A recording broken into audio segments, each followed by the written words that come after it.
Good afternoon, everyone, and thank you for tuning in to another telehealth immersion program event.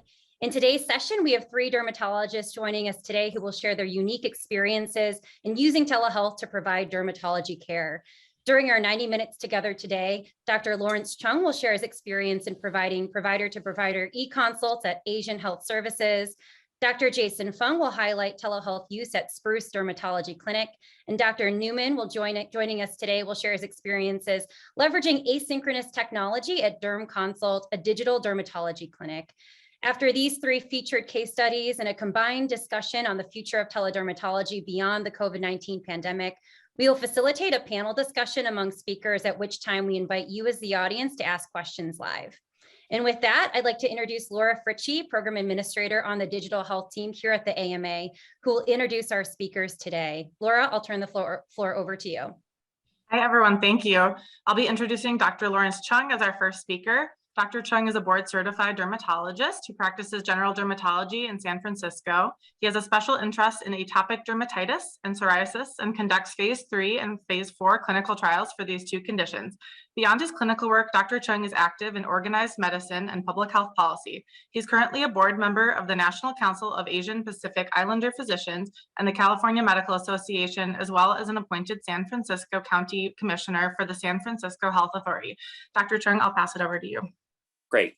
What I'd like to talk about today is present my experience with Asian Health Services. Next slide, please. So just a little bit about Asian Health Services. It was founded in 1974. AHS has since then led the way in areas of healthcare access and advocacy for Asians and Pacific Islanders.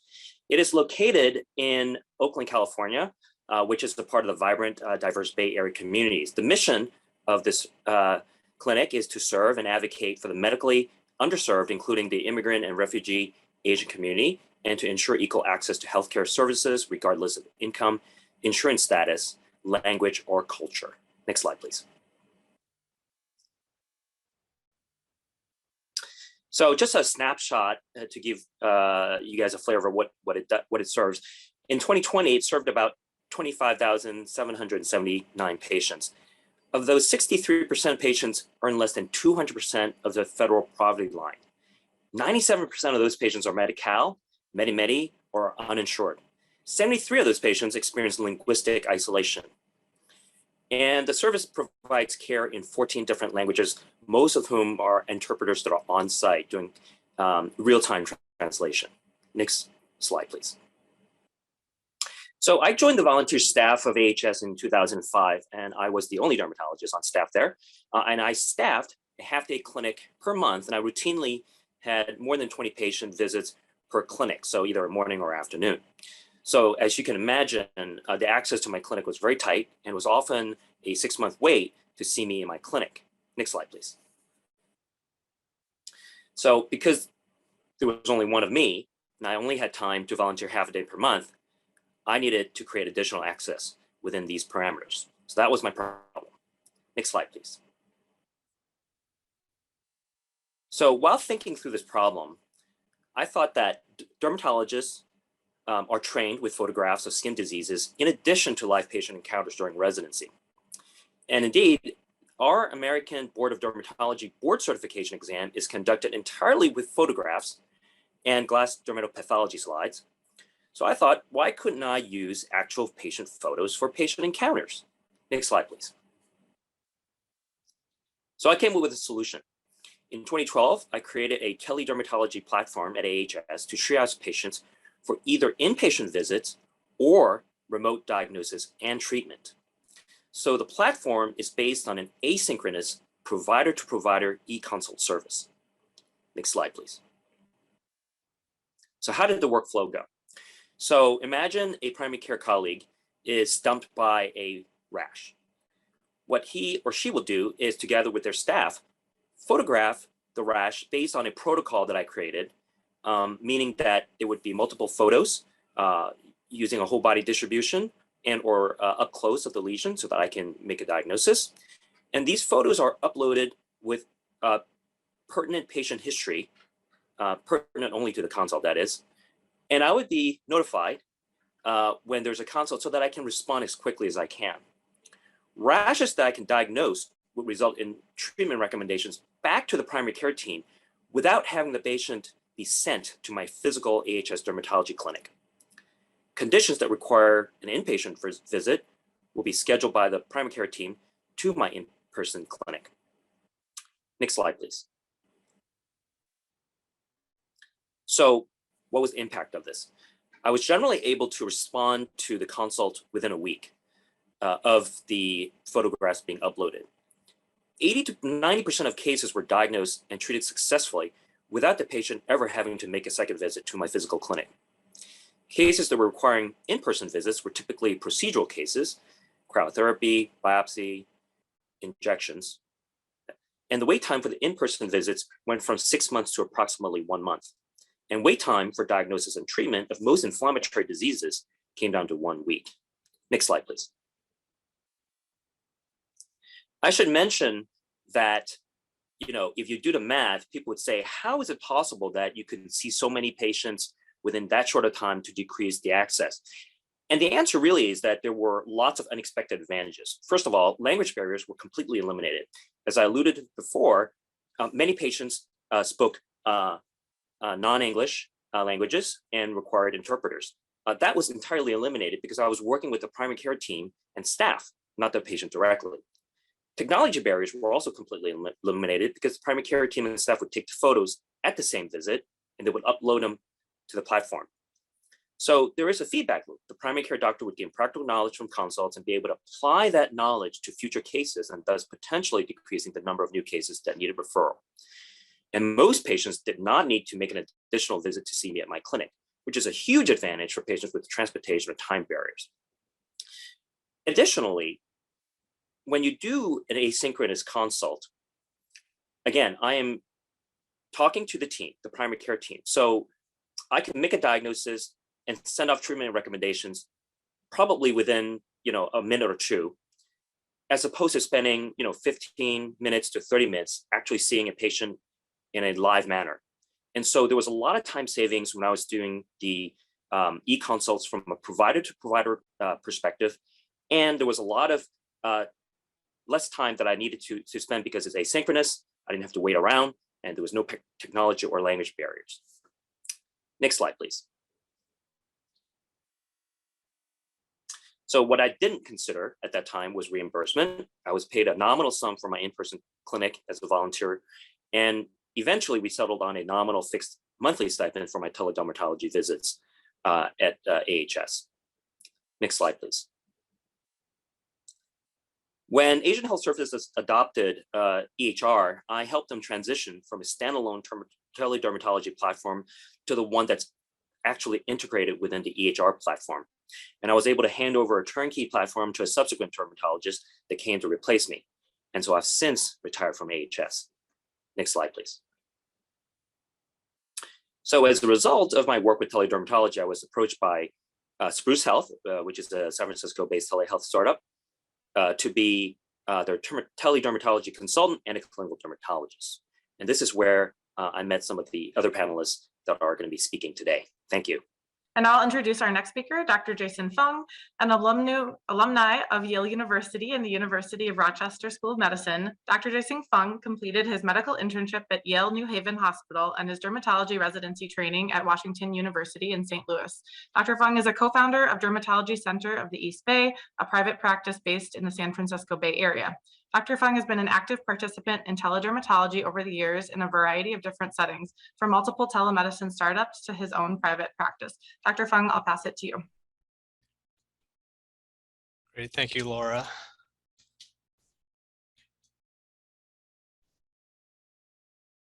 And all right, so yeah, so back in, we're going to kind of time travel a little bit here back to 2014, which is when Dr. Chung and Dr. Newman and myself were collaborating with a number of other board certified dermatologists with Spruce. And let me just make sure I have good control. I do. Okay. So in 2014, Spruce launched an app that connected patients directly to board certified dermatologists. And for me personally, that was actually pretty exciting. You know, I'd only really done teledermatology in a very informal manner prior to that. You know, more of the family and friends type scenario where somebody texts you a photo of a rash or a growth. So this was, you know, a great opportunity to do it in a manner that was organized and formal and tech supported. And so this next set of slides kind of pays homage to the historical overview of the Spruce Dermatology Clinic. And I say historical because Spruce in this exact iteration doesn't quite exist anymore. But a lot of the lessons that we learned from that experience definitely apply to what many of us still do today. We will show from the patient end of things. So when the patients would log in to the app, they would be presented with a couple of dozen clinical pathways that they could choose from. And this was very much like choose your own derm adventure. In concert with the medical director at Spruce, we all came up with a number of common lower acuity derm conditions that we all felt were reasonable to try to work up and manage remotely. And now, as it turns out, you know, not all of these conditions were amenable to being handled in that manner, but you know, it was all part of the learning process for sure. So we had everything from acne to hair loss to hives to a variety of other conditions. And I thought what I would do is just highlight one of the pathways that was pretty much always well received by the patients and providers, and that was the one for acne, which was sort of the original one that launched Spruce back in the day. So the acne pathway, it started by with the patient answering a series of questions about their symptoms. For example, when did you start getting acne breakouts? Where are you experiencing acne breakouts? Has your acne had any of the following characteristics? Has the doctor ever prescribed medication to treat your acne? And if so, which acne medications were you prescribed? The app was also very helpful in that it guided the patients on how to take photos. You know, when they turned on their camera for that portion of the process, they would be told to position their face within the oval, so we would get a good frontal face view. They would turn their head to one side, get a good left profile shot, turn their head to the other side, get a good right profile shot. And then the pathway would continue with asking the other elements that are typical of a medical history, past medical history, family history, social history, any current medications, any allergies to medications. And that was pretty much it. I mean, just like that, the patient intake process was complete. And you know, for the patient, you know, being able to do that on their own time, wherever they were, whenever it was convenient for them, was clearly a value add. Now, on the physician end, from our end, we were alerted that there was a new case in the inbox. And so that's me back in 2014, logging into my iPad.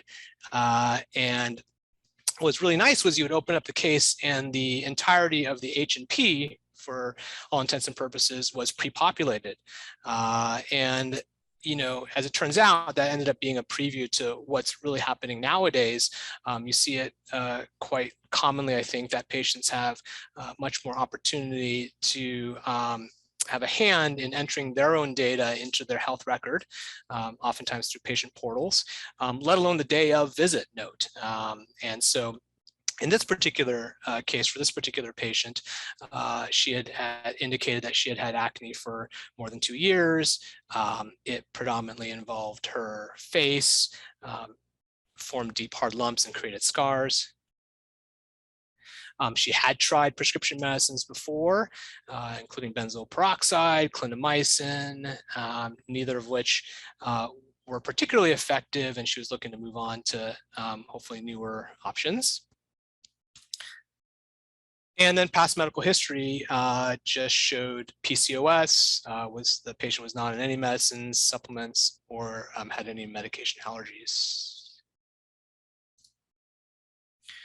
And then these are the photos the good quality photos that the app was able to help her capture. And we could zoom in on these and see that she had nodular cystic acne involving the bilateral jawline and cheeks, pretty good for hormonal type acne vulgaris. And so from my end, that was pretty much all I needed to be able to confirm her diagnosis and issue a treatment regimen. And keep in mind, the entirety of this discussion, the whole assessment and plan process that we would communicate to the patient, from counseling to goals and expectations to side effects, that was all done actually via a text messaging feature within the app, and which the patients really appreciated because, even after the initial encounter was over, they could reach out quite easily if there were any problems, any questions that they had. And so I'll actually show an example. So this patient, a couple weeks into the process, says, "Hi, I've been using the Retin-A for the last 2 weeks and my skin is super red and peeling. Is there anything I can do about this?" And so I was pinged that this was a concern for her. And so I responded, "Sorry to hear. Definitely take a break from it till the irritation subsides.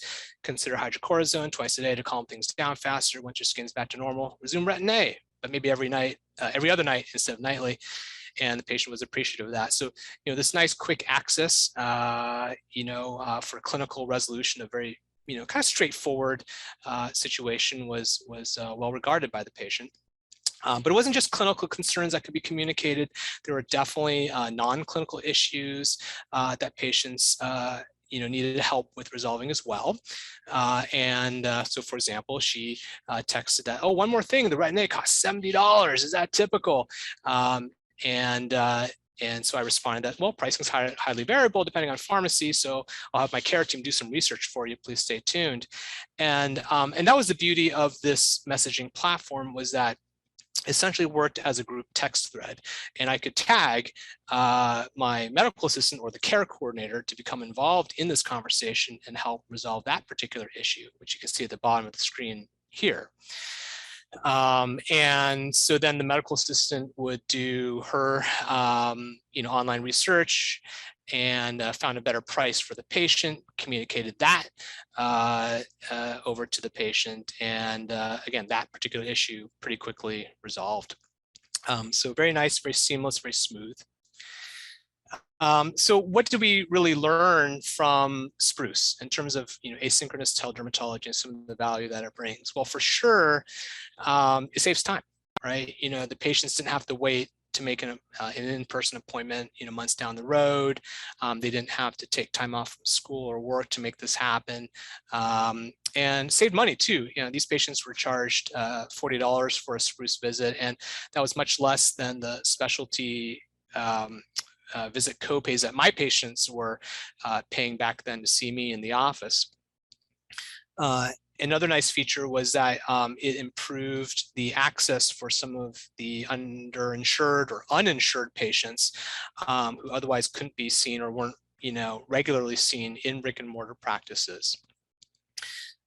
So as highly effective as teledermatology can be, you obviously can't do it for everything. I alluded to that earlier, but for the right condition, for the right patient, for all of these above reasons, I think we all agree that we could often provide care at or above the same level as we would provide in the office. And so I think there's no question that we brought a lot of value to this experience. And in addition, we also learned from patient feedback during that time period that patients often judge the quality of their medical care based on the quality of their care coordination, which is to say, it's not just about diagnosis and treatment, but everything about the process that comes before and after as well. How smooth and how seamless that whole experience plays out for them impacts their patient opinion quite a bit. We often would talk amongst ourselves that we wanted the patients to remember that virtual visits are still backed by actual care. And I think the patients often would sense in how attentive we and the care team would be in addressing their needs, that we were all really trying to do right by them. And so I think they all really appreciated that. Now, granted, none of that coordination is really possible unless you have good communication, between the patient and the care team, amongst the members of the care team itself. And you can see how, again, with that group text example that I gave earlier, that exchange was pretty fluid, and allowed for clinical and non-clinical resolutions to be brought to bear very quickly. Communication definitely has to be, in an ideal world, ongoing and accessible. If it's going to match that continuum of how we deliver healthcare in and out of the office. I'm often telling my patients that out of the office doesn't mean off the grid, because I like to remind them, the practice of medicine doesn't just happen inside the exam room. I want them to stay in touch with me. Things are dynamic. Things can change with their health status. And then finally, there definitely has to be a certain level of patient buy-in for all this to work. And that involves trust, trust in the care team, trust in the technology. And without that, it can definitely be a more challenging route. So when it was all said and done, this was the take-home message for me from my time with Spruce, which is, with great quality of care, there must also come great care coordination and great communication and great trust.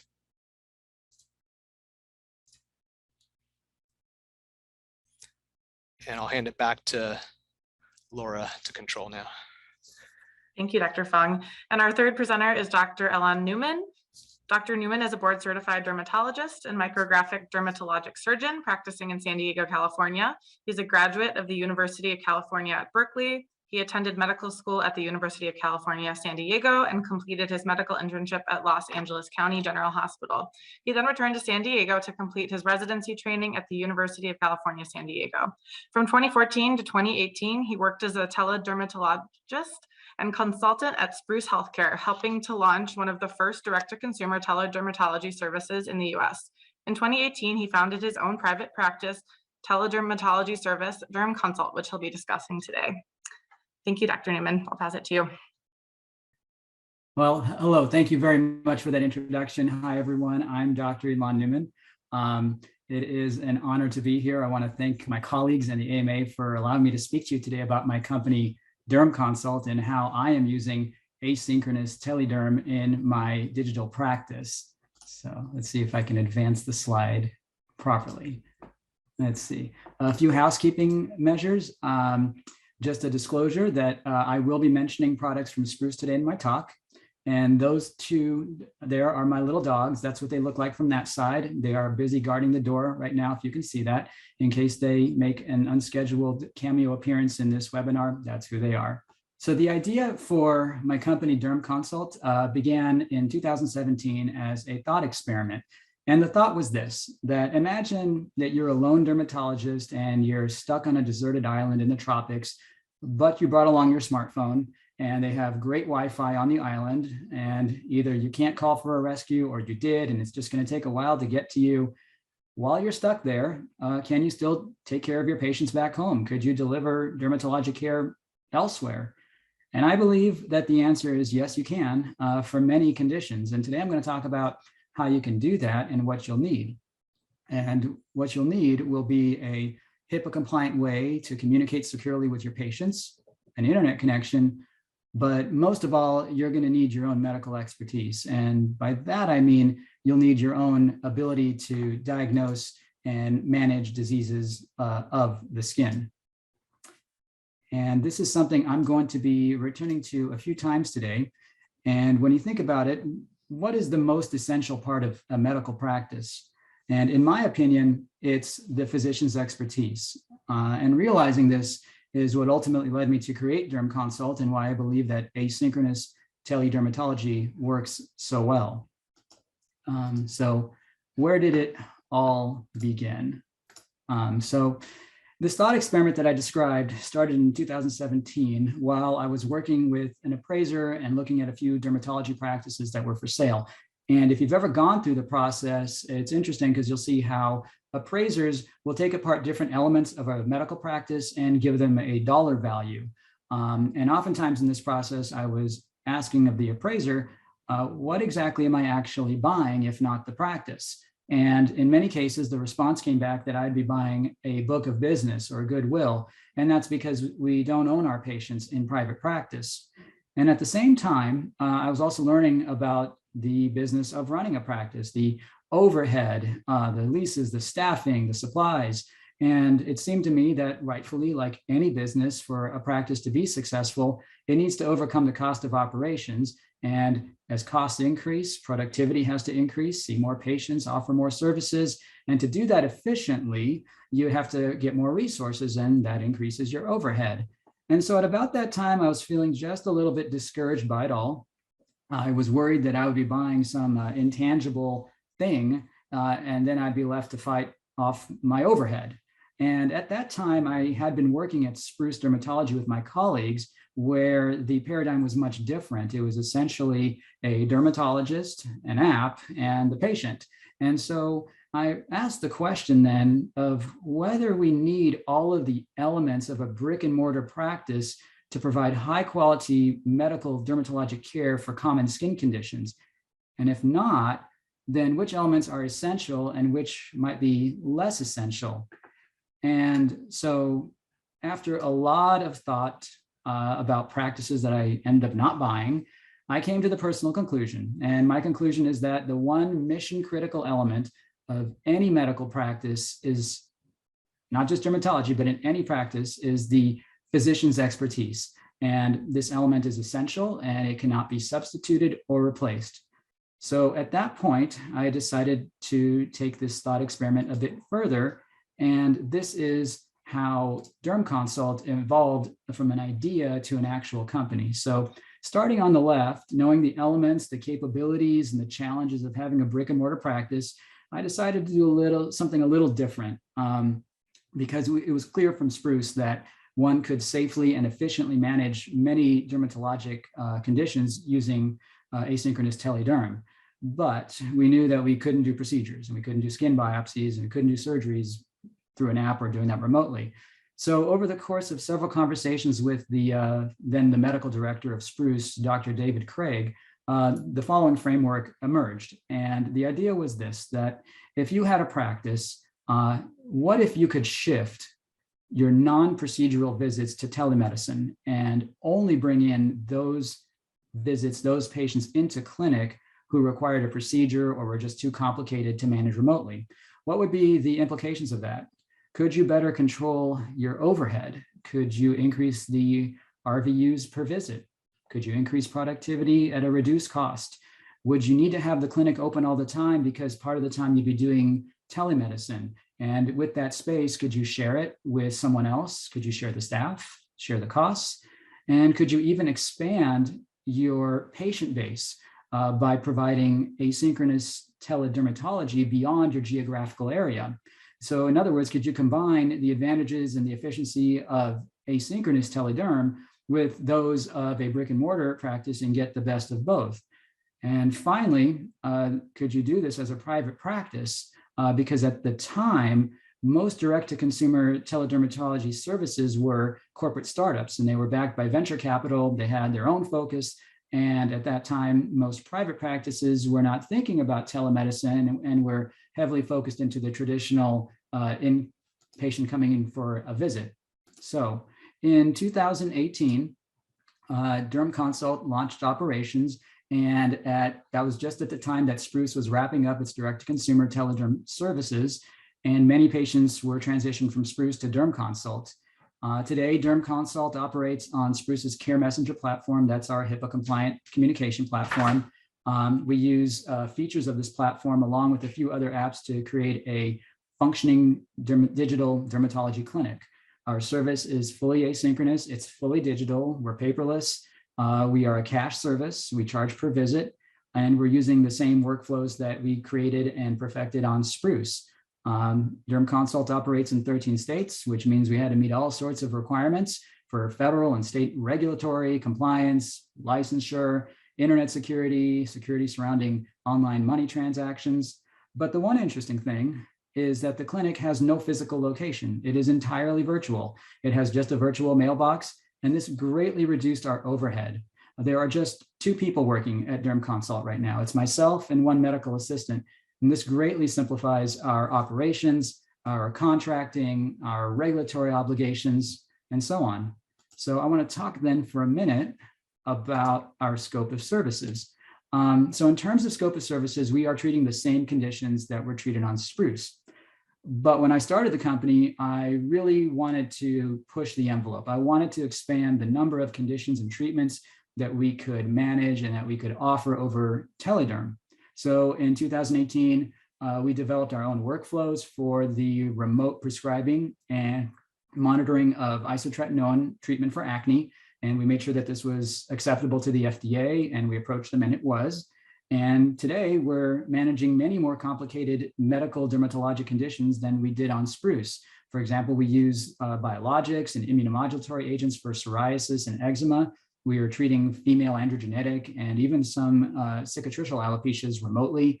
We conduct drug and laboratory monitoring through corporate and commercial labs. But the one point to make is that Derm Consult is still not an emergency service, and I'll speak more about that later. And of course, patients who require procedures, biopsies, are routed to local board-certified dermatologists to take over their care. Patients who are able to come to my clinic come to see me, but because our service is spread across multiple states, we often have to find a local dermatologist for the patients to see.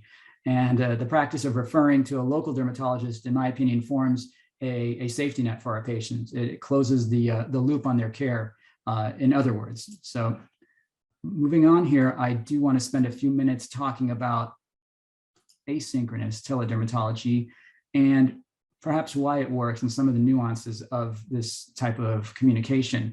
And what I'm going to say is also true, I think, for any specialty using asynchronous telehealth. So one of the things that was mentioned earlier was that asynchronous teledermatology creates a chronological log of the conversation between the physician and the patient. It's much like a text message thread. And studies have shown that when a patient comes to see a physician, they only remember a small fraction of the information that was discussed. And on our end, as physicians, our visit notes have to be concise. And so we summarize and may highlight the record of the encounter, but we don't copy everything verbatim. So now when you have a recorded log of the entire exchange, it allows the physician and the patient to go back and review every element of that conversation. It's immensely helpful to actually go back and say, this is exactly what was said. This is exactly what was being told. And in fact, it allows you to go back at your leisure to do it. We have a feature on Derm Consult that creates an alert whenever the patient opens up the app to look at their record. And I see that patients are going back. They're looking at their treatment plan. They're looking back at what I said and what they said. And because we're on the internet, it allows us to send internet links to each other or photos or videos, and all that information stays in one place. And it's really helpful, I find, when I'm trying to direct patients toward a reliable resource on medical information, or when they bring me something and I can then go ahead and address it. One of the other useful tools of this service is that reminders are sent to patients to make follow-ups at a predetermined interval. As a physician, I can check in with the patient. How are you doing at a predetermined interval? And I think patients will follow that. They get messaging. They tend not to fall through the cracks as easily. And finally, patients, when they do make their visits, they'll schedule it in their own schedule. And that seems to work for a lot of them. But as a result, the conversations between patients and physicians, these messages may extend over hours and sometimes even days. And I'll talk a little bit more about that later. So shifting here to the dermatologist end of a asynchronous telederm visit. As a dermatologist, as a physician, on our end, every element of medical decision-making that is used in an in-person visit is also used in an asynchronous visit. You're going to review the chief complaint, the history of present illness, any relevant past medical and medication data. We review the photos of the areas of concern, and that's our physical exam. And we finally put everything all together into an assessment and plan, and we arrange a follow-up. And when you look at that during an asynchronous visit, that you see the physician is using the exact same workflow and thought process that happens during an in-person visit. However, there is one difference, and that difference is that your physical exam may not be the same. It may be limited by what the patient provides you. So I'm going to use this example of what I mean. Let's say the diagnosis is the photo on the left, and everybody knows that's the Golden Gate Bridge, but the patient sends you the photo on the right. And so how do you go from the information on the photo on the right to the diagnosis on the left? Well, I think it takes a trained mind, a trained eye to recognize patterns in the image, to correlate those with the medical history, and then to come up with an appropriate differential diagnosis and treatment plan. And because you don't always see the big picture as far as what the patient has, you have to start thinking about information that is provided from a treatment success or a treatment failure, and how that will influence your differential diagnosis, and what treatment plans will and will not cover your differential diagnosis. Because you have to remember that sometimes patients may not have easy access to a dermatology where they are. And so really they're relying upon us as the only source for their care to address whatever their concern is. In my opinion, I think this is a very high level of medical thinking. It's subtle. I think it's difficult, and it takes quite a long time for even an experienced clinical dermatologist to acquire a level of comfort to manage a patient using asynchronous teledermatology. But I do want to make mention of a few things here. Let's see. I want to talk for a minute on the limitations of asynchronous telehealth or teledermatology, because I feel this is important. And I feel that whenever someone is conducting asynchronous telehealth or telederm, you have to be aware of the limitations. And one of the limitations, I feel, is an emergency, because these are not synchronous. I think anyone who provides asynchronous care needs to have a protocol in place for handling such emergencies like we do at Derm Consult. And the first step involves recognizing that there is an emergency, whether the patient realizes it or not, and then reaching out to that patient over the phone or live video or however you do it, and assisting them in getting appropriate in-person care and following up with them. I think by the same measure, it's also important to realize when you don't know something that you're looking at or trying to treat in asynchronous telederm or telehealth, that you've done maybe as much as you think you can, and it's time to hand the patient over to an in-person physician, and to have that protocol in place, to know how to locate doctors through a directory or online, because you as the physician might know the best doctor for that patient to see. And I said this is a limitation, but it may not be, but I don't think asynchronous telehealth should ever replace the human quality of medicine. And by that, I mean that it's important that patients always know that there is a real life human doctor on the other side communicating with them. And it might involve that as a physician, you involve a few more words in the communication, that it's just important that you convey your concern for the patient's well-being at all times. Because when you think about it, you have to really remember that the most important part of the medical practice is your expertise. It's you being a great doctor. So, but I do now want to shift a little here, and I do want to talk about the other side of this. Now let's talk about our patients. Our patients today ready to accept asynchronous telemedicine or teledermatology. And back when I started working with Spruce in 2014, the answer was unclear or clearly no. And at that time, many direct-to-consumer telemedicine or telederm services were just striving to try to achieve some legitimacy with our patients. And I think part of that is because we were communicating through the same medium that was used by other less reputable entities who promised big but delivered little. But I think a lot's changed in the last 8 years, and society is actually placing a lot more faith and a lot more trust in the services that they get through apps and through the internet. A couple of examples of that. So if you think about 8 years ago, would any of us used an app to call a stranger for a ride to the airport? Or would you have rented a stranger's home for the weekend with your family? Of course, we do that now, and we have confidence that the service we will receive will be as good as a taxi or as good as a chain hotel. But the point is that society has already adopted the technology through which we can provide asynchronous telehealth. But I think it's also significant to think about how we as humans are now communicating with one another these days. more and more, we're using nonverbal means of communication. We send each other text messages rather than calling each other. In fact, the phone call might be seen as intrusive or it's an emergency. And so now we send text messages to make appointments to call each other, so we know it's not an intrusion and it's not an emergency. And I think as physicians, where we spend our days conveying medical information to everybody, that we need to be aware that these behavioral shifts are occurring in our society.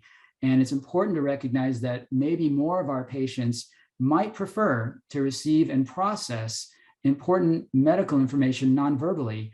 It's possible that important medical information, at least for some patients, might be better understood by reading it and not just by hearing it explained to them. So something to think about. As far as the big picture of what are the barriers, why isn't asynchronous telehealth being used more often? Well, there are barriers, and the most prominent of these, I feel, is a lack of reimbursement for such services. If you look back to before 2020, telemedicine in general was just poorly reimbursed. There were some examples of payers who did cover telehealth, such as Medi-Cal in my state in California, Medicaid service that did reimburse asynchronous telederm. Medicare had a few pilot programs with rules, but the result was that telemedicine was used mostly in closed systems, such as large hospitals or in direct-to-consumer services. And I think many physicians who are eager to use this mode of healthcare delivery were pretty much left waiting for Godot until payers decided to reimburse telehealth at a sustainable level. And then we know that all that changed with the pandemic, and telemedicine became essentially the lifeboat of the American healthcare system for a little while. And it was a big game changer that CMS agreed to reimburse live video and telephonic visits during the public health emergency. But unlike live video and telephonic visits, in which CPT coding is structured very similarly to an in-office visit, there are definitely nuanced challenges that you'll have when we think about how we could and how we would reimburse asynchronous telehealth. And what I mean by nuanced is this. If you look at an established patient or for a live video visit, that's a 10 to 19 minute visit. The appropriate CPT codes is a 99212 with appropriate modifiers. And that includes a pre-visit and post-visit time spent reviewing the medical record, issuing orders, writing prescriptions, et cetera. And in an asynchronous visit, though, the chart review, the patient evaluation, the assessment, the ordering, the planning are all performed concurrently. And the encounter with the patient may be a back and forth conversation that could span a few minutes, days, maybe weeks, or it can just be a one-time single communication. But as the physician, the single message may take less than a minute to compose and to send. So how do you account for the time spent on a single encounter? Now, looking at medical complexity for an asynchronous visit may be straightforward, or as we've seen, it can be very complex. So there is a lot to consider when we think about how to reimburse telehealth. So one final slide and one word on interstate telehealth before I hand things back to Dr. Chung.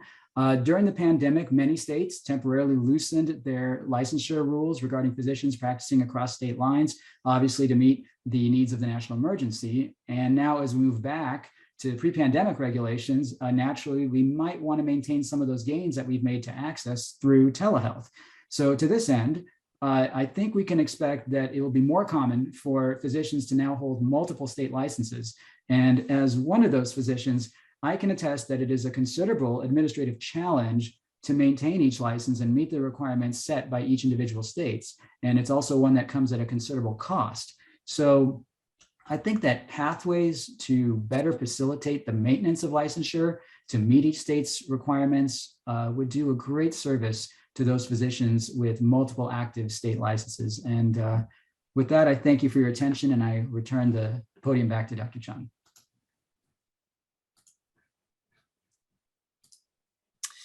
Thank you. So Lawrence again. Next slide. So, I think the three of us had gone through kind of historically how we all entered into various different forms of teledermatology through async methods.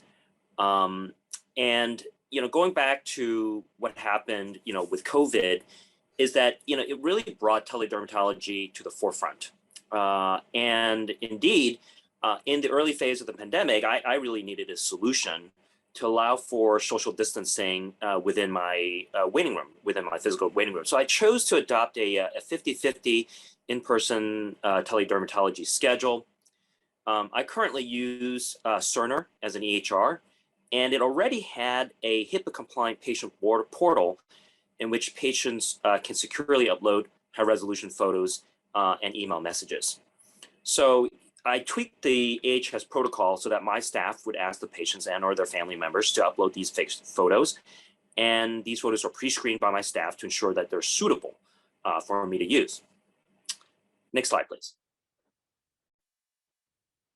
And all of these patient demographics and insurance information were populated ahead of time by my staff so that at the time of the visit, again, all technological and administrative barriers have been eliminated. And at the time of the patient appointment, I would simply call the patient by telephone for the visit.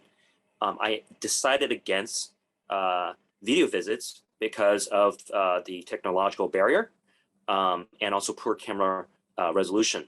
I have a lot of patients in my own personal practice who are elderly, who are monolingual Chinese speaking only. And so these would have presented challenges for them.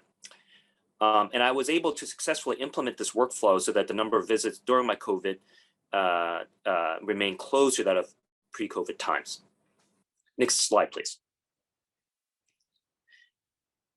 Now, when San Francisco relaxed our restrictions, so this was in June of 2021, I decided to go back to, offer, in-person services as well, not just 50-50. So I tweaked my schedule.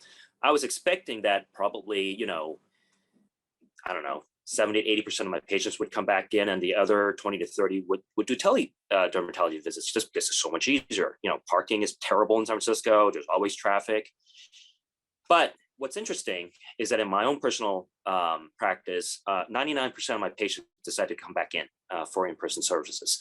And it's that 1 or 2% who really truly has mobility issues and transportation issues that opted for the teledermatology visit. So just kind of an interesting thing to see. So now, really I use the Storm Forward, really as an added value to my practice. So I allow my patients to send me photos if I cannot fit them in my schedule in a timely fashion, so that I can triage or initiate simple treatment plan. And of course, these are all, established patients, not new patients. I currently don't bill for this because, even though there's technically a code, it's poorly reimbursed at all. So I just do it as a value add to my practice. Next slide, please. I also partner with my community hospital so that they can send me photos for informal curbside in lieu of a formal consult. The curbside volume is relatively low because it's a small hospital in San Francisco. And it frees me up from having to take an hour to drive to the hospital, conduct a consult, drive back home or the office. And this is something that I'm doing. And again, I do not charge for this, but it's of a great service to the hospital. This is a teaching hospital with only a primary care program. So they do not have dermatologists on site, and I'm serving as their only dermatology consultant for these cases. Next slide, please. And with that, I'll turn that over to Dr. Fung.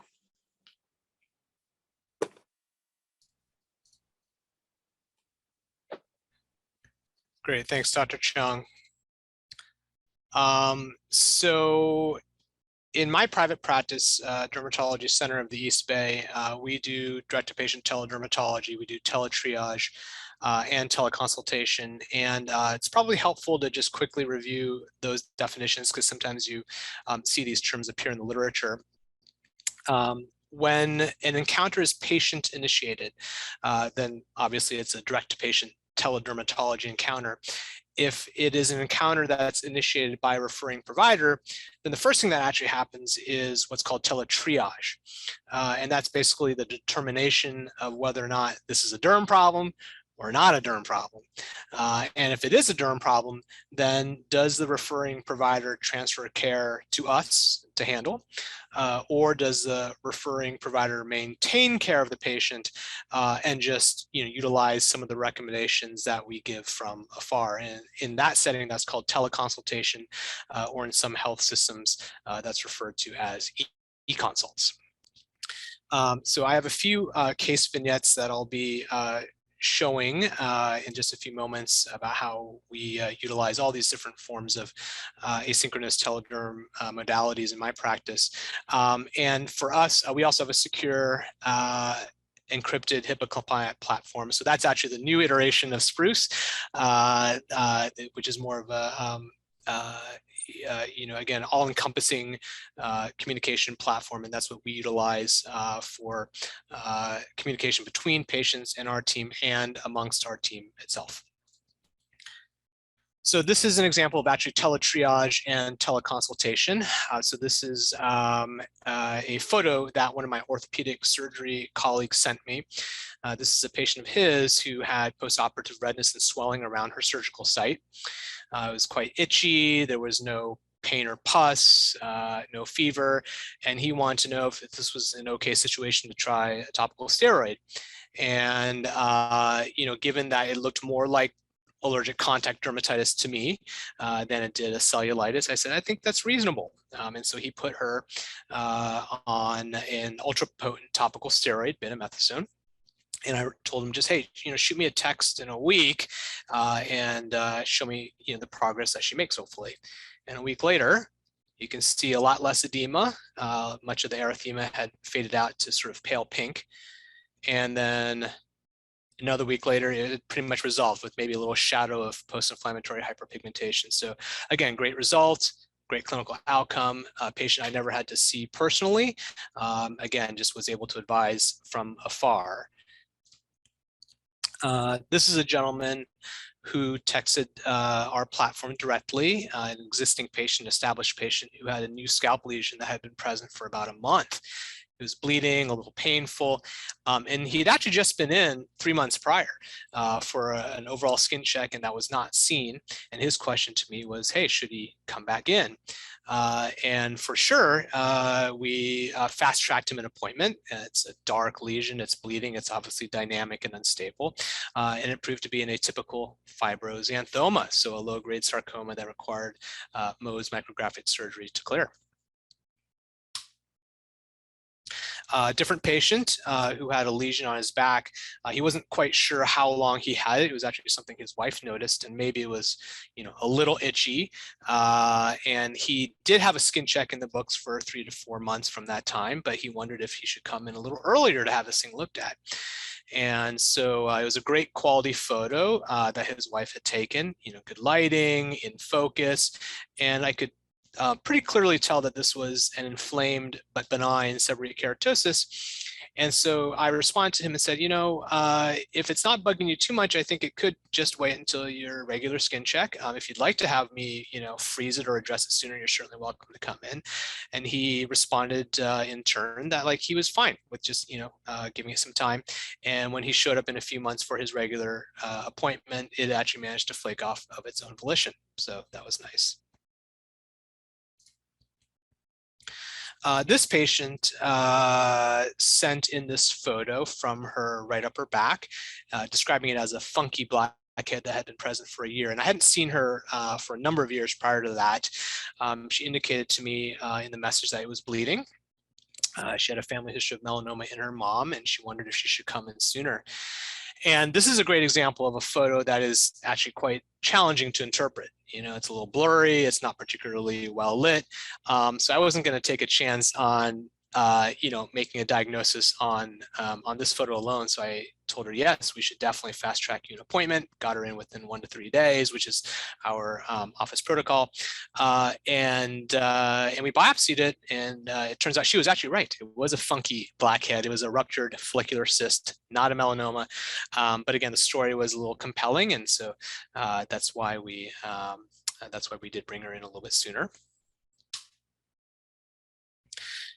This young man, high school student, who had a blister on top of his foot for about a week. His mom took the photo for him, and she said, you know, this blister is starting to get really painful. There's pus developing underneath it now. The area around the wound is getting really red and swollen. You know, should we go to the ER? And, you know, this was right at the beginning of COVID, when we were all sheltering in place in March of 2020.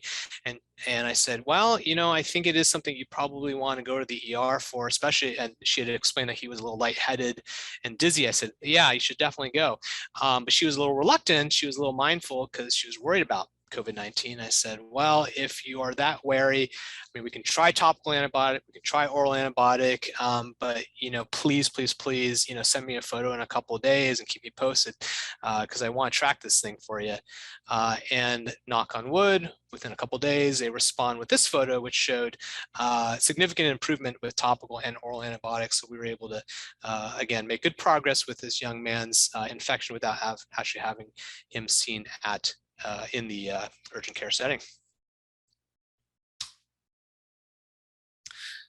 This gentleman, established patient of mine who was traveling on the East Coast.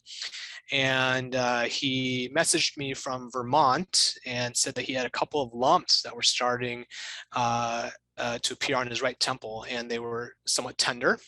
He had noticed them for maybe about a week or two. And he also described having some right periorbital redness and swelling, and what should he do about that? And that combination of story and the photo that I saw made me a little bit nervous about giant cell arteritis, temporal arteritis. And I said, you know, I hate to, you know, bug you during your trip, but I think it is probably worth a trip for you to go to the emergency room for this and get it worked up. And so he made the effort to go in, and thankfully it was not giant cell arteritis. It was not temporal arteritis, but again, from this constellation of findings, from this information, I'm sure you would all agree was at least worth sending him in for that look-see. This is my afternoon tea break slide, and we all agree there's nothing more soothing than a cup of hot chamomile tea, unless that cup of hot chamomile tea spills on your leg like it did for this next patient of mine. So this was also in the midst of many people in the Bay Area sheltering in place, and he was not willing to go to the emergency room. So he and I talked on the phone, worked out what we could cobble together in regard to home supplies to help him properly care for this wound. What kind of ointment, what kind of dressing could we, you know, scrounge up in his home. 2 weeks later, he sent me a photo. Things were thankfully improving pretty well. He continued that local wound care, and 2 weeks later, he was pretty much all resolved, which was fantastic. So. On the regular, we do a lot of acne vulgaris via asynchronous teledermatology. We'll oftentimes see patients live, of course, the first time, establish a relationship, make sure they're appropriate to be followed up asynchronously. And so here's an example of a high school student whom we met who has inflammatory acne, pretty busy with school, with extracurriculars. Most of her follow-ups were all done asynchronously, and you can see a good outcome on her. Here's a different patient, different cheek, but same story, moderate inflammatory acne. This is a young professional who, again, hard to take time off of work just to make in-person appointments. After meeting her the first time, we put her on the asynchronous follow-up schedule, and over a period of a few months, she also had a fantastic clinical outcome. Male pattern hair loss can work in this context as well. Here's a gentleman who has pretty classic male pattern hair loss, androgenetic alopecia. So he was started on topical minoxidil, oral finasteride, and was doing great. You know, there was really no need to see him every 3 months, 6 months, what have you. We just put in an auto reminder in our messaging platform to text him in 12 months to give us feedback and a photo, and he did so. And you can see what a great clinical response he had. I messaged him, did he have any side effects from topical minoxidil? No. Did he have any side effects from oral finasteride? No. Then great, we refilled his medicines and he's good to go for another 12 months. And then the convenience of follow-up for certain treatments can't be overstated.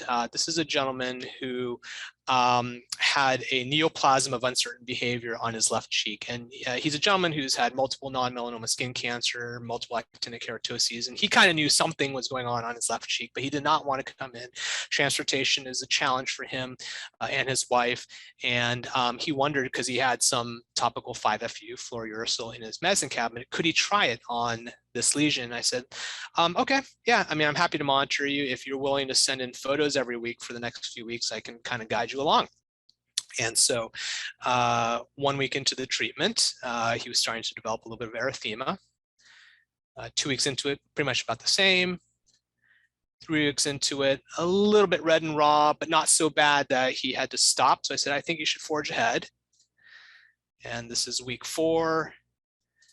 Week 5, a little more scabbing. Week 6, yet more scabbing, and he was starting to get a little uncomfortable. So I said, this is probably a good time to stop. So why don't we now, take a break, do some sunscreen in the morning, do some, Vaseline or Aquaphor at night.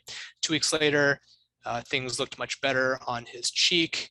And then 2 weeks after that, the lesion had clinically resolved. So wonderful outcome for this gentleman, again, showing the convenience of how follow-up can work via asynchronous telederm. So, the goals of asynchronous telederm, or really any kind of telemedicine in general, are to improve upon the following: access to high quality, high value care, care coordination, communication, and convenience. And I hope those cases I just presented were helpful in showing some of the ways that my practice goes about trying to achieve these important outcomes. And with that, I pass the virtual mic back to Dr. Newman. So thank you, Dr. Fung. So a few thoughts on the future of asynchronous teledermatology. So what I would like to see is asynchronous teledermatology become a fully reimbursable means of providing high quality dermatologic care in our system. Again, the most important part of a clinic, I think, is the expertise that you as a physician provide. And however you convey that expertise, be it in person, over video, or asynchronously, it has a value and it is valuable to patients. And as we begin to explore the way to reimburse asynchronous telehealth, I think we may uncover previously under-recognized or even unrecognized areas of physician work that's happening. So as been mentioned before, how much patient care actually happens outside of the clinic visit, outside of the encounter? When are physicians looking online for information, for resources, looking up articles? When is actual medical decision-making happening? Is it happening in one point in time or over a series of time points?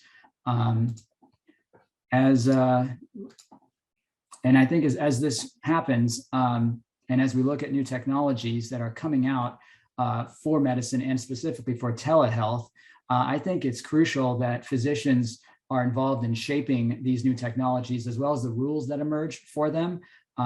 It's simply stated, we need to make the technology work for us. We should never be in a position where the physician is actually working for the technology. And this is, I think, a very important point. As I mentioned earlier, I think there are opportunities for us here using asynchronous teledermatology to provide greater access to care for dermatology or telehealth for specialists in both urban and rural areas. And again, as behavioral patterns shift, as people change how they talk to one another, I think that we as physicians can actually use this to our advantage and take advantage of these technologies, not only to communicate better with our patients, but to better educate them as well. I think asynchronous telehealth presents us with many opportunities to shape our best practices, how we run our clinics, our operations, and to provide patients with absolutely excellent care. And with that, I'll hand the microphone back. All right, we'll now move into the panel discussion portion of today's agenda, and I welcome all of the speakers to join back on the screen. We have a few questions for the panel to get the conversation started. And again, we welcome questions from the audience. If you have a question for our speakers today, we invite you to drop that question in the chat or use the raise hand function during this time. So to get the conversation started here, for those that might just be getting started in adapting telehealth for dermatology care, where do you suggest they start? What key aspects of implementation should they consider? I'd like to take a stab at that, Bernadette, if that's okay. I think that, first of all, if you're just starting in teledermatology, don't try to recreate the wheel. I created the wheel back in AHS because no such technology was available. But nowadays, a lot of the EHRs that physicians use has some sort of capability for photo sharing that are HIPAA compliant. And so I would look at the EHR modules that's currently available to see if you can adapt it to your current workflow. Again, as Dr. Newman said, you want the technology to work for you, not the other way around. So you want to make sure that it adapts to your workflow. So elements would, of course, include, high resolution photo sharing, some sort of email messaging that's HIPAA compliant with the patient, and then having all of that be integrated so you can actually generate a note and have documentation. I think that's what I would look at in terms of starting it in your own office. I'll leave it to my other two colleagues to maybe chime in on this.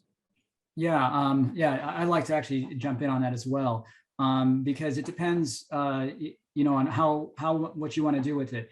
Do you want to treat your own patients, or do you want to go a little broader geographically? Do you want to treat the state you're in, several states? There's a lot of things to consider when you start expanding.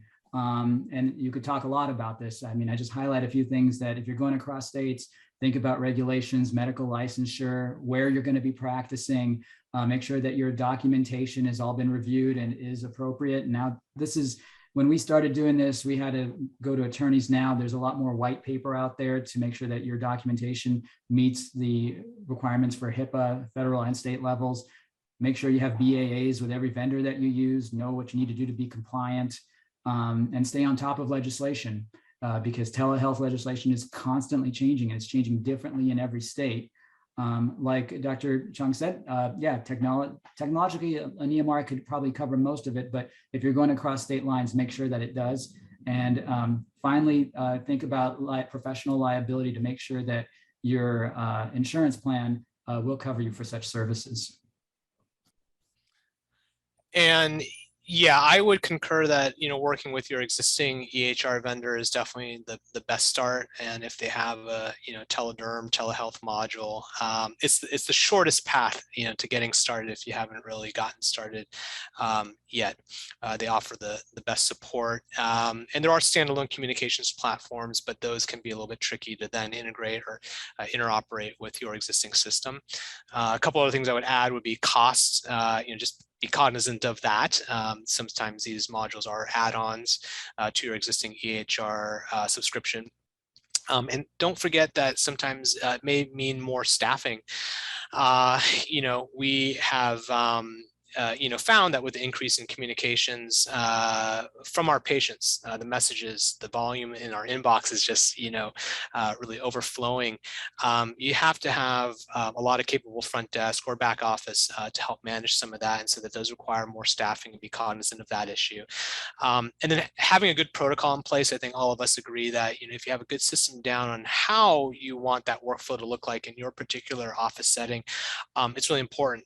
Like Dr. Chung, we had already been doing a lot of asynchronous telederm pre-pandemic. So we kind of had our system down. We had our workflow down when our office was forced to shelter in place. And when the patients were forced to shelter in place, we were still able to keep things going, keep attending to patients' needs. So again, establishing a good protocol that makes sense for your particular office is pretty critical as well.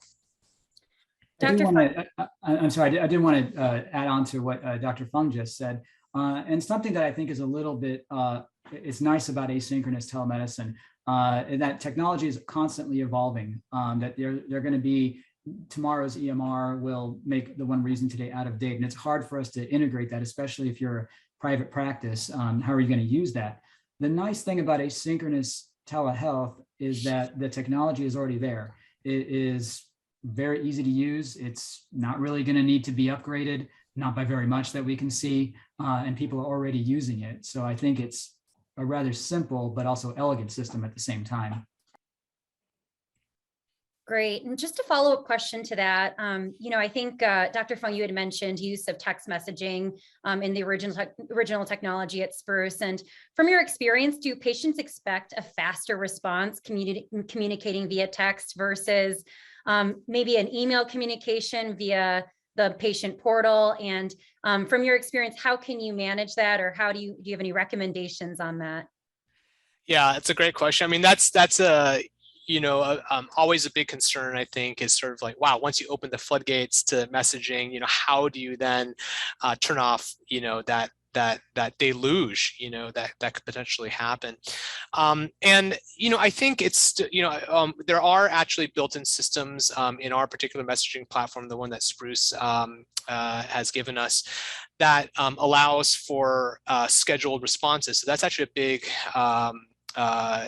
sort of practical tool for us, where patients may send a message and we'll maybe send an automated response that says like, oh, well, we will definitely get back to you at some point at the end of the day. We have that already templated. But we also, like, sometimes I do have a moment in between patients where I can take a look and, oh, okay, I can really quickly answer that message, but maybe I don't want to feed the image that I'm constantly on there and responding within seconds. And so I can still schedule that message to go out maybe in half an hour, or at the end of the day. So there are ways to utilize these tools to still benefit the patient, but maybe in not such a way that it builds this culture of immediate, on-demand responsiveness that maybe some patients, are really, really, really looking for, but may not be practical from our end to deliver on. Dr. Newman or Dr. Chung, anything else to add? I would concur with Dr. Fung. I think a lot of this is really just managing patient expectations. A text message is really no different than a phone call or a message to my EHR system. And so I think if you set up the expectation that, we'll get back to you within a couple of business days, then, patients aren't, always checking their phone to look for a response. And I think that really goes with all aspects of medical care. It's just managing patient expectations. Yeah, I absolutely concur with my colleagues. We try to bring it up front several times, mentioned that we try to have a 24-hour response time to any message. They do get an autoresponder message through our system that says, yes, we've received your message, and we have. It notifies all of us that the patient has a concern. If the patient keeps sending multiple concerns, we do get those, and that just highlights for us that, okay, maybe we need to respond right away. But we do try to manage the expectation that we're not there waiting by the computer or by the phone for someone to send us a message. All right, I'm going to turn it to the audience. Elliot Mostow has a question, and feel free, I see you're on video here. You can ask your question live. This might be the $1 million question, so curious if our speakers have any insight on Medicare's plan for future reimbursement. Go for it, guys. I mean, it just seems like that's the rub, right? Yeah, go ahead, Dr. Fung. All right. Yeah. Well, I mean, I think, right now, I as much as I value, the response times my office can give, that my practice can give to these patients, it is still a challenge. We do it because it really is good medicine. We do it because we're trying to do right by the patients. I wouldn't say it is sustainable in the way that it is, being reimbursed right now. But there are codes. There are codes. There are asynchronous telederm codes and the existing phone appointment codes and the video codes, which basically parallel the regular in-office visit codes. And at least for now, it's doable. I will be really curious what happens after the public health emergency is declared over. Not sure how things are going to look thereafter. But right now I try to focus more on just like, hey, I feel as though if I can, for some of these patients who are lower acuity, lower complexity, if I can virtually close the loop for them and save them a trip in, then I've at least saved one appointment slot for somebody who maybe has a higher complexity, higher acuity issue. Maybe I've improved access in that way. And so I guess long story short, the reimbursement piece is still a work in progress. I try not to think about it. I just try to focus more on, what I feel like is appropriate triage for the particular patient, for the particular situation that they have. But that's all still, to be determined. Yeah, but I guess in follow-up from all of you, I mean, there's no question that, especially with COVID, and getting video reimbursement like an office visit, no question we can do this, especially for certain situations. You all gave great examples. It's what we're trained in as dermatologists. That's a no-brainer. If the reimbursement is $10 and it's taking X amount of time, it just doesn't work. And so the long term, either you become a boutique service, which is fine, and that's just one option, but I think the future is, I don't know the answer, because even with the COVID, the reimbursement for phone and asynchronous is still pretty low, right? Or am I wrong on that? Well, yeah. Well, if you do pure async, so in the way of, so there's that G2010 code, which is sort of the classic, asynchronous telederm code, and that's where the beginning and the end of the entire encounter is virtual, right? It's not like it came from a preceding visit within the preceding week. It's not like it led to an appointment one day later. It was all completely self-contained. So you can code that, but yeah, it's somewhere in that I think $20 reimbursement range. So yeah, I think that part is what it is. The phone appointments, actually, if you pair the, like for example, photographic analysis, photographic evaluation with the phone call afterwards, the phone call actually is, at least right now and through 2023, in fact, will actually be reimbursed in similar fashion to your 99212 to 99214, actually. Yeah. So. Okay, and that sort of landscape gets tricky, but I certainly appreciate the presentations you all gave. There's absolutely no question this can be done. It can be done efficiently. We've sort of set up our own triage for doing, Zoom telemedicine with a scribe, and that works for us. It's just like an office visit, and they're not cluttering up our waiting room. But the store forward concept to really leverage it, I think, is great. Thanks.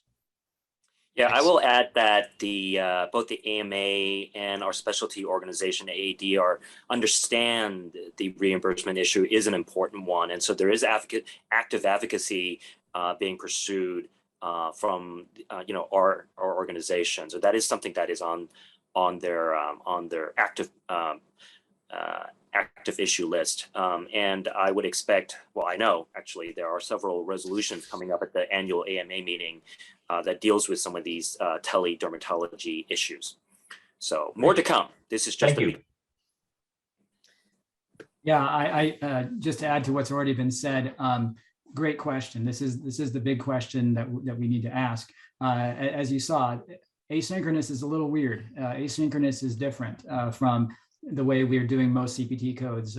Even live video is similar to an in-person visit. It's just you have a camera and the patient has a camera in front of them. And so you're just working through that. This is not quite all work done at one time. So it's going to be a little different model, but I think it's that much more important than that we physicians get in front of this, because the rules and the CPT have to work have to be reflective of the way that we're going to work. If we start arbitrarily assigning time limits or certain conditions, I don't think it's going to get traction with the rest of the medical community. And it's clear that there is a use for this. And I think the pandemic has shown us that we have a huge opportunity to make our healthcare system that much better using this kind of delivery of care. Great. I'm going to move to the next question here from Amina. What conferences or educational groups would you recommend, for example, telemedicine societies that have the best information when starting a telehealth service within a hospital system? I'll just do a quick plug here. The AMA, we have many resources on this. a few years back, actually prior to the pandemic in 2019, we developed what we call the telehealth implementation playbook, which really was developed in connection with many, many health systems across the nation. And we've since then updated that as well. So it's 150 pages and has a whole host of just worksheets and checklists and things that you can kind of pull a page out of to use for your own implementation. So I would suggest that. And then I would also recommend, ATA, the American Telemedicine Association, they have a variety of resources as well. And then speakers, I would open it up to you if you know of any others that you would recommend. Well, I think the AAD also has some resources on this, so you may want to check just at the web, the members page portion of the AAD website. Yeah, they do have a support system for dermatologists who are interested in trying to establish relationships between their practice and local hospitals or other institutions. Awesome. Okay. I guess last question here, we've just got a few minutes. Would love to just know, what are your plans to just further telehealth in your organizations, or what do you think the future of telehealth looks like for you? Would love for you to share. And then if you have any other final thoughts that you'd like to share with the group as well, we would welcome that. Sure, I'd be happy to take a stab at that first. So things that I think could come would be something like artificial intelligence. And by that, I don't mean that it's going to become an artificial intelligent dermatologist. No, what I mean is that it's going to be a tool set that is going to allow the dermatologist to be more efficient and more effective. Just like any tools in your office, it doesn't replace you. But I think that AI can spot patterns that could query and make you think about differentials that you may not think about. But it doesn't replace the dermatologist. Just like, one of the things I like to point out is, we all have, those medication checkers in our EHR, okay? And it doesn't replace you because, they always find these interactions that are weird, like topical, steroids with other weird things. And it just doesn't make sense. So it's helpful sometimes when it brings up a warning, but, again, it doesn't replace the dermatologist. And the second thing would be new technology. And I was working with another startup that was trying to create a dermatoscope attachment for the iPhone so that patients can take dermatoscopic pictures and send it for storing for review. And unfortunately, the 3Gen was able to come up with this first because, they are the largest dermatoscope maker in the US. And so that is now available. Now, so the question is, how do you leverage that technology? I mean, do you have a patient just send us unlimited dermatoscopic images and track them?